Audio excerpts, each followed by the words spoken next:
E aí, moçada, beleza? Olha, como a gente sabe, o Enem ele é uma prova, um exame baseado em competências e habilidades. Só que essas competências e habilidades são adquiridas ao longo da vida escolar. Você vai aprender ali durante a sua vida como é que você faz relações de causa e consequência, como é que você interpreta um texto. Quando a gente pensa numa revisão, como é que a gente vai fazer hoje, a gente vai fazer essa revisão baseado agora nos conteúdos que podem cair no Enem. Tá bom? Vamos lá, vamos começar. Pensando na parte mais importante que a gente tem dentro da mecânica e que consequentemente mais aparece no Enem, que é trabalho, energia e potência, a gente pode começar com a grandeza trabalho. Trabalho é a grandeza que mede quanto que uma força fornece ou quanto que essa força rouba de energia. Agora, como é que a gente faz para calcular o tal trabalho? Olha só, assim como energia, trabalho também é uma grandeza escalar e tem a mesma unidade de energia que é o joule. Só lembrar o seguinte, joule, quando você vai escrever o símbolo, é um J maiúsculo. Caso algum dia você queira escrever por extenso, apesar de ser nome de pessoa, tem que ser escrito com letra minúscula, joule com letra minúscula. Porque joule com a letra maiúscula é o nome da pessoa, que era o cientista, joule com a letra minúscula é o nome da unidade, tá bom? Bom, como é que a gente faz para calcular o trabalho de uma força? Basicamente, existem algumas maneiras, mas basicamente dois são os métodos principais. Dá uma olhada agora aqui na tela, vamos ver a equação aqui, ó. Quando você tem uma força constante, sendo a força constante, você pega o valor da força, você multiplica por quantos metros o corpo se deslocou e no final você coloca um cosseno. Normalmente as pessoas esquecem desse cosseno. O cosseno ali é o cosseno do ângulo formado entre a força e o deslocamento que você tem. Muito cuidado com o cosseno, que é aí que as pessoas costumam perder as questões, tá bom? Agora, existem situações também em que você tem uma força, mas essa força não é constante. Ao longo do deslocamento, ela sofre uma variação. Para esses casos, a maneira de calcular o trabalho é outra. Vamos lá, para a tela de novo. Quando você pega aqui um gráfico em que você deseja calcular o trabalho, nesse gráfico a força tem que ser uma força na componente da direção do deslocamento. Repare aqui, nesse gráfico você tem aqui a linha do gráfico e ela acaba formando algumas áreas. Essa área de cima, vamos chamar de área 1. A área de baixo, estamos chamando de A2.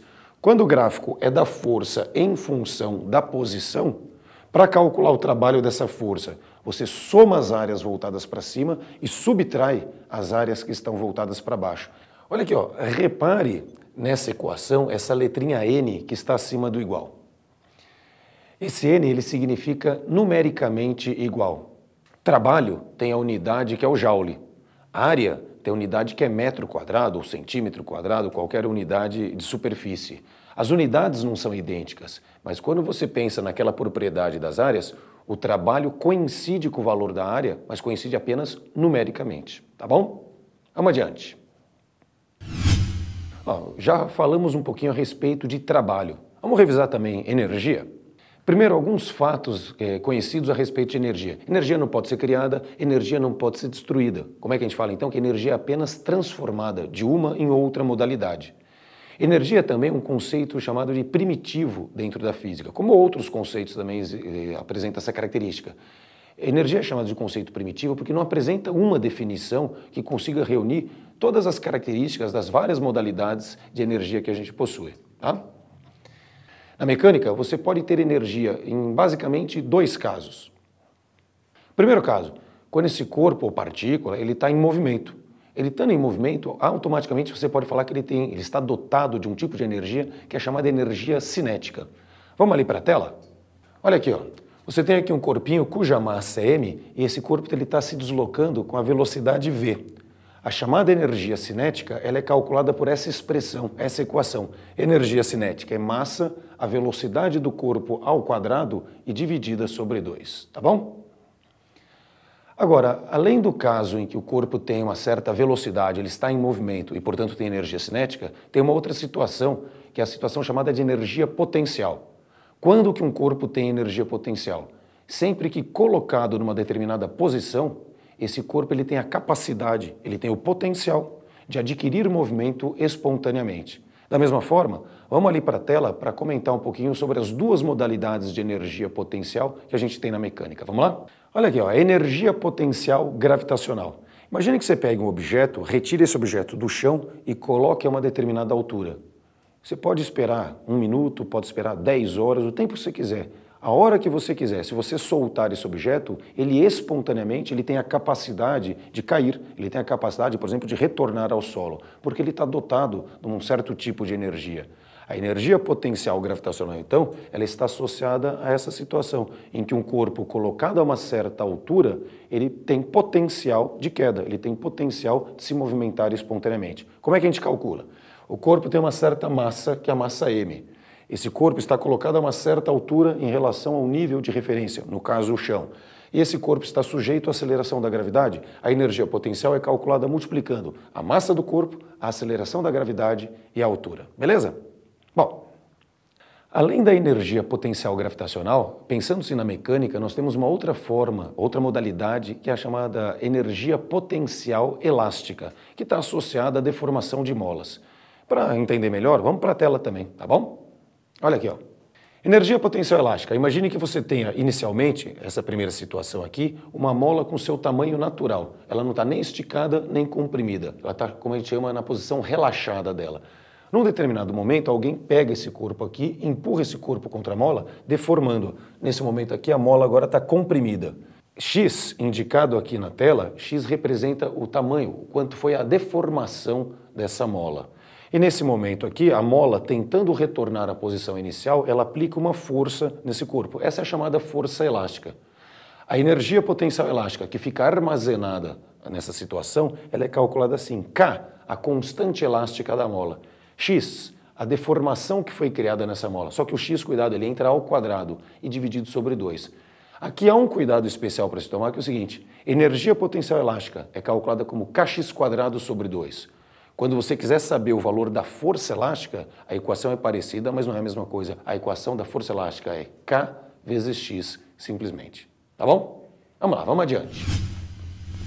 Bom, agora que a gente já revisou as modalidades de energia dentro da mecânica, eu acho legal a gente comentar sobre alguns teoremas a respeito de energia e que esses teoremas, quando bem utilizados ali, eles surtem um efeito legal na resolução de questões. Vamos lá? O primeiro, então, é o teorema da energia cinética.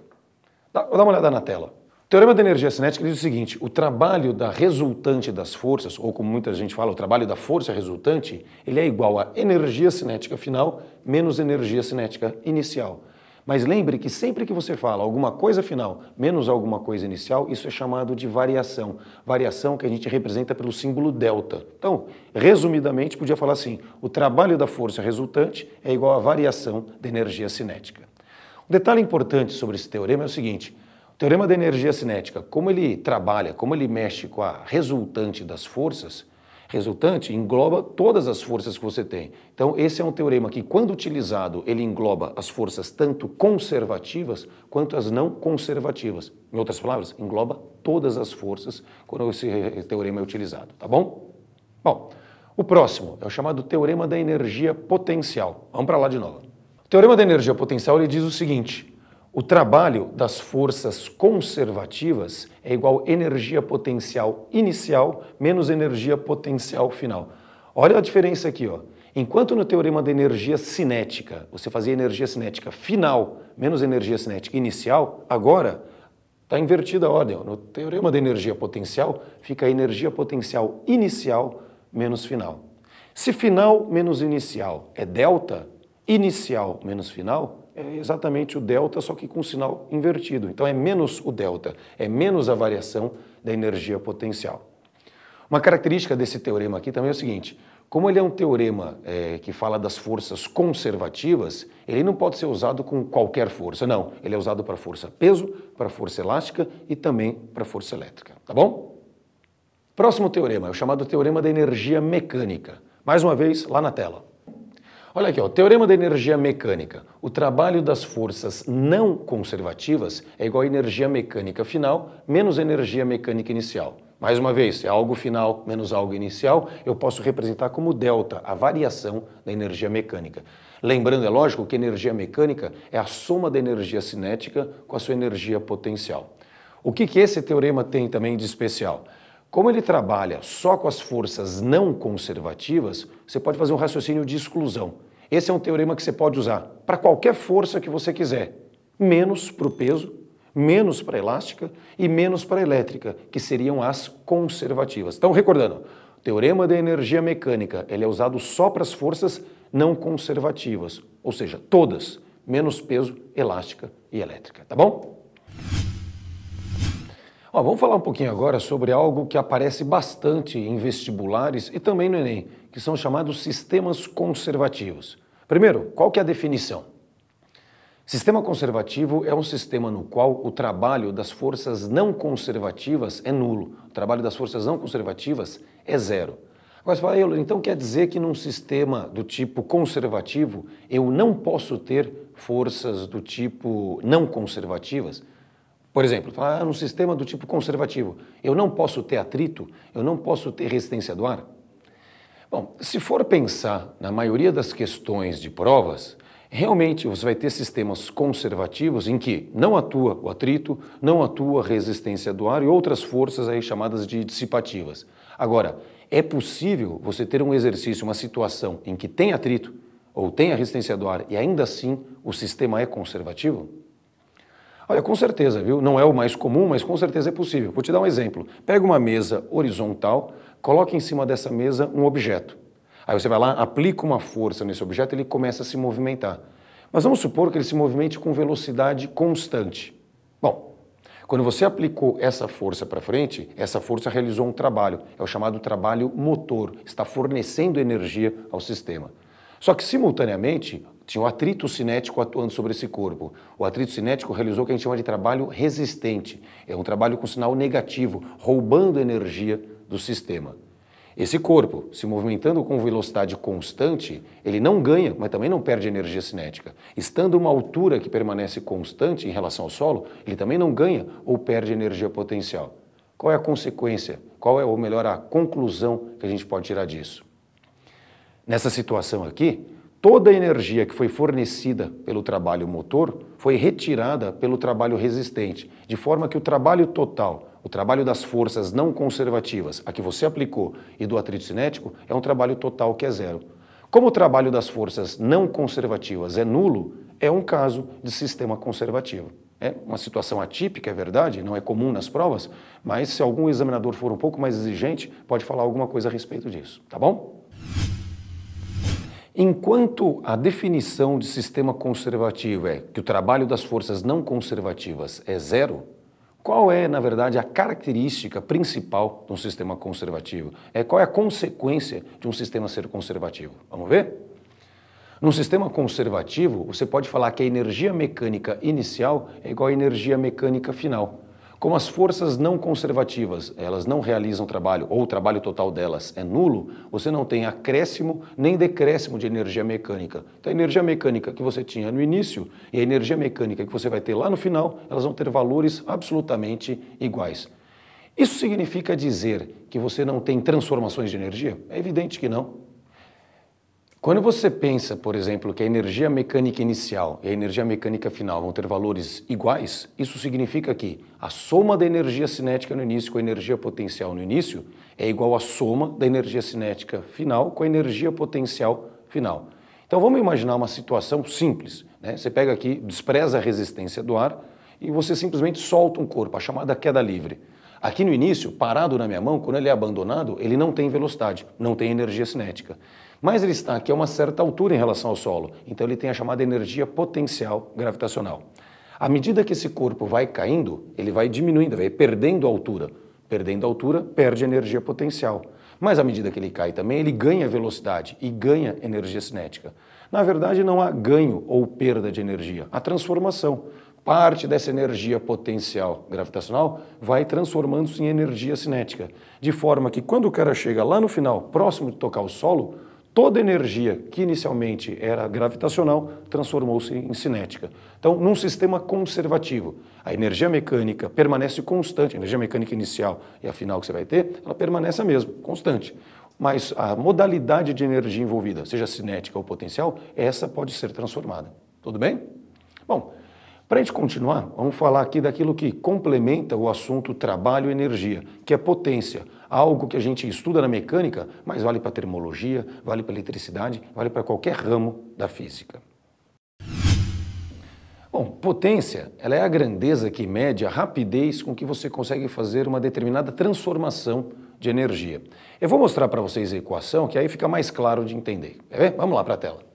Quando a gente pensa na potência de uma máquina, por exemplo, você pode calcular a potência instantânea, que é aquela que a máquina apresenta exatamente a cada instante, ou você pode calcular, como a gente costuma fazer no ensino médio, por questões matemáticas, a chamada potência média. É aquela potência que você calcula ao longo de um certo intervalo de tempo. Dá uma olhada aqui, ó. A equação da potência média. A potência média ela é calculada dividindo-se a variação de energia, só que em módulo, pelo intervalo de tempo necessário para que essa variação de energia ocorra. Vou te dar um exemplo. Imagine, por exemplo, ali o teu carro. O seu carro tem lá uma certa quantidade de combustível. Aí quando você tem dentro lá do motor a explosão, que vai fazer a combustão do seu combustível, nessa explosão, parte da energia química armazenada no combustível, ela é transformada inicialmente em energia térmica. Bom, houve uma transformação de energia. Inicialmente a energia era química, de repente ela transforma-se em energia térmica ali no motor. Nessa transformação de energia, você acaba tendo o que a gente chama de uma variação de energia aqui. Não existia energia térmica e agora passou a haver uma certa quantidade dessa modalidade de energia. Então, a quantidade de energia térmica sofreu variação? Com certeza sofreu. É essa variação de energia, sempre em módulo, que a gente coloca num certo intervalo de tempo. Por que módulo? Porque variações de energia, em algumas situações, podem ser variações negativas, enquanto potência é um número sempre positivo. Então, colocar o módulo aqui é só uma maneira de forçar com que o resultado da potência seja um resultado positivo, tá bom? Olha, essa equação da potência média ela é válida para qualquer ramo da física. A diferença vai estar na modalidade de energia que vai estar sendo transformada. Dessa forma, o que vai mudar é a substituição matemática que você vai fazer naquela equação no lugar da variação de energia, ou do módulo dela, como a gente costuma escrever. Quer ver? Dá uma olhada aqui comigo, na tela de novo. Quando a gente pensa na mecânica, a variação de energia ela pode ser substituída, por exemplo, por uma variação de energia cinética, quando varia, por exemplo, a velocidade do corpo. Ela pode ser substituída pela variação de energia potencial, quando varia a altura em que o corpo está colocado. Pode ser também a variação de energia potencial elástica? Até pode, mas eu particularmente nunca vi uma questão que a envolvesse para falar de potência. E pode ser a variação da energia mecânica. Imagine, por exemplo, um carro que ele está subindo uma ladeira e com a velocidade cada vez maior. Ele está ganhando energia cinética e ele está ganhando altura, também está ganhando energia do tipo potencial. Consequentemente, houve uma variação das duas modalidades de energia. Houve uma variação da energia mecânica como um todo. Então, pode ser também substituída. E ainda há uma outra possibilidade, viu? Se for conveniente, se você perceber que os dados de uma questão permitem que você faça isso, você pode substituir essa variação da energia pelo trabalho realizado por uma força, tá bom? Além da mecânica, a gente pode explorar outros ramos da física, como por exemplo a termologia. Mas como é que você faz na termologia a substituição daquela variação de energia? Olha aqui, na termologia, o tipo de energia que você vai ter lá envolvendo numa determinada situação é o chamado calor, a quantidade de calor que é trocada entre dois corpos quaisquer. Então, numa questão que fale sobre potência e seja uma questão de termologia, aquela variação de energia que aparecer na equação, você troca pela quantidade de calor trocada entre os corpos, tá? Já na eletricidade, dá uma olhadinha aqui na tela. A variação de energia ela pode ser substituída pela variação da energia potencial elétrica.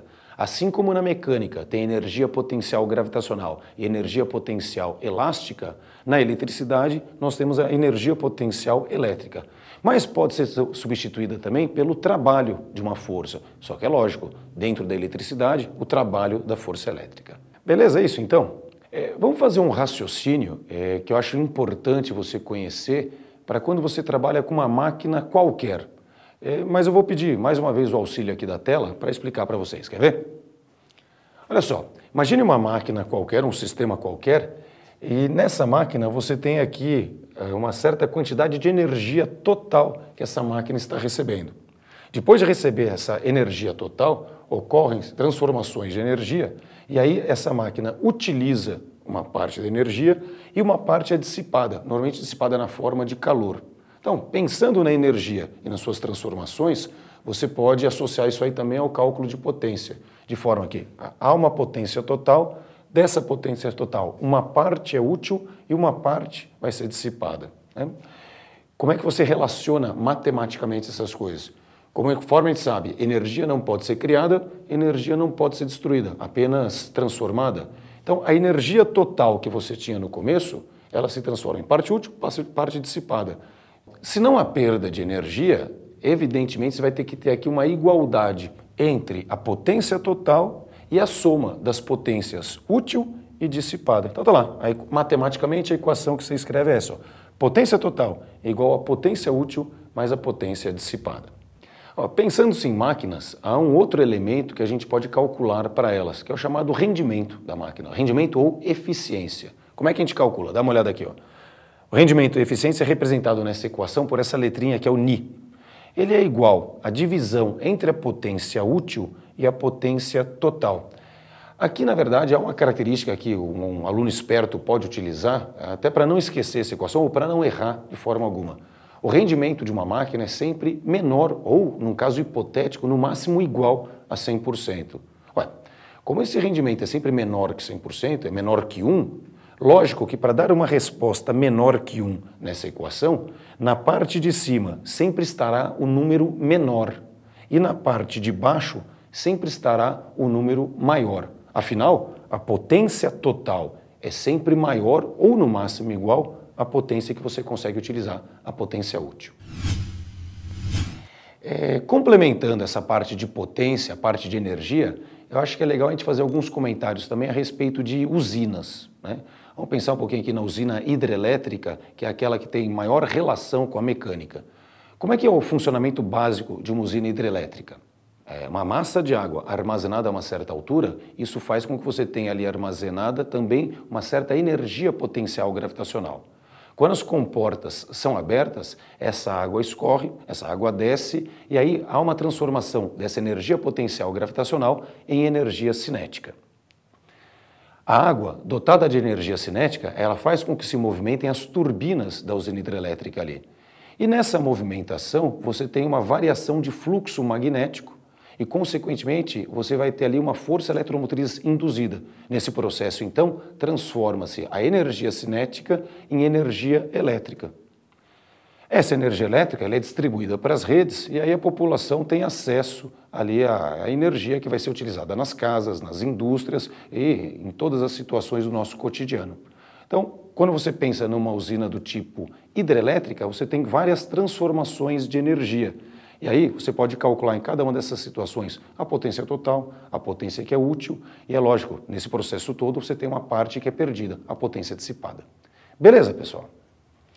Bom, fizemos aqui uma revisão rápida a respeito de trabalho, energia e potência, que certamente são os assuntos dentro da mecânica que mais aparecem na prova do Enem. Tenho certeza que se você estiver preparado a respeito desses temas, você vai ter aí no Enem um desempenho acima do esperado, um desempenho bem legal, tá bom?